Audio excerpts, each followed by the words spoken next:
Sa ngalan sa Amahan, sa Anak, ug sa Espiritu Santo. Amen. Mag-ampo na ako sa atong langit ng Amahan. Amahan na mong langit nun, nagpasalamat kami nga kami nakalabang gayud sa kusog nga bagyo nga miagin ining among dapit. Salamat kaayo Amahan sa gasas kinabuhi nga amo karong natagamtaman uban sa imong tibuok katawhan na dinhi sa kalibutan sa mga buhi. Salamat usab Amahan sa tanang mga grasya nga among nadawat matag adlaw.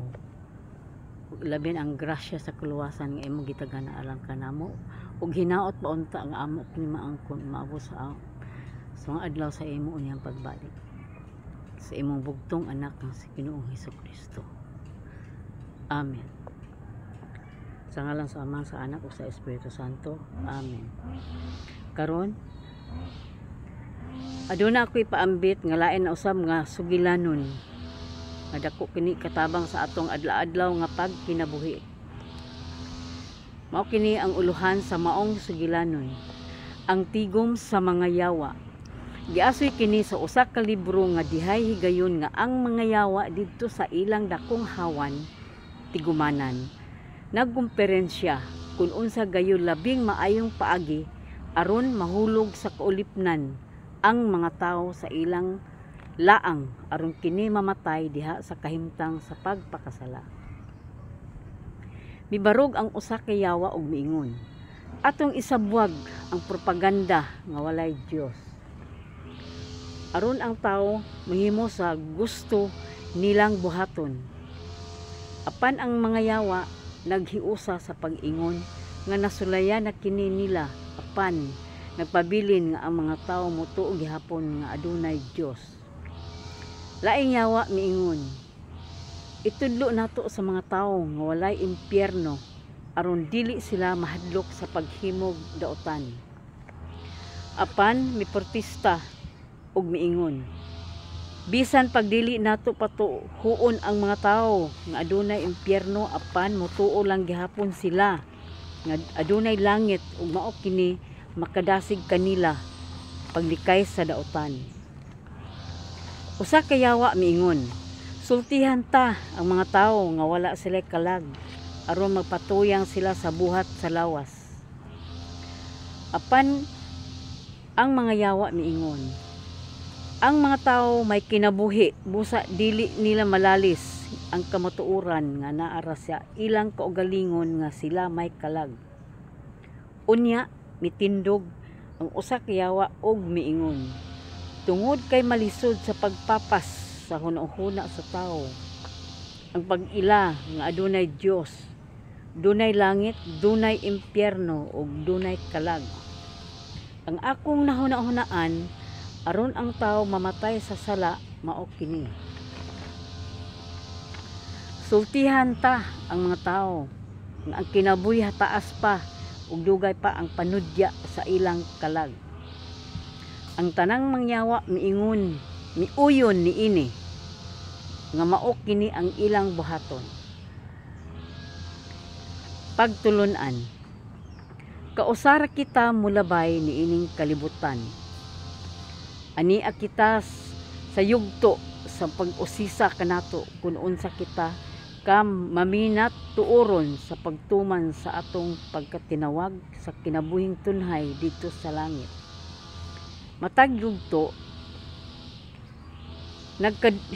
nagkahiduol kita sa atong lubnganan. Ang kasulatan nagaingon, tao, hinumdumi kanunay ang imong katapusan aron dili ka makasala bisan hangtod sa kahangturan. Tungod ni ana, dili nato idas-og-dasog ang atong pagbalik sa Dios kaysa makalit maabot ang atong katapusan nga wala nato damha. Kay kadtong mahigugma sa peligro malaglag gayud sa siya pinaagi niini. Sa ato pa mangandam gid kita kanunay. Dili kay anhara kita mo sangpit sa Dios kun doon natay mga mabug at mga problema. Ato giyong paningkamutan ang papangandam kay wala kita masayod sa atong kamatayon. Amen.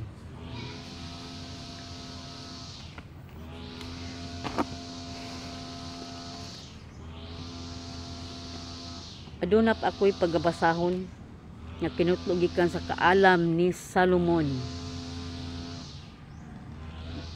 Kapitulo 6 bersikulo 1 ngadto sa 11. Ang tulubagon sa mga nagmando. Busa kamong panghari, kamong nagmando sa tibuok kalibutan. Patalinghugi ang akong isulti ug pagtuon gikan niini. Nagdumala kamo sa daghang mga yuta ug mapagarbuhon nga daghan ang mga tawo nga ubos sa inyong pagmando. Apan kining awtoridad gihatag kaninyo sa Ginoo nga labing halangdon, usisahon niya unsa ang inyong nabuhat ug unsa ang inyong gilaraw nga buhaton. Nagmando kamo sa ngalan sa Dios ug sa iyang gingharian.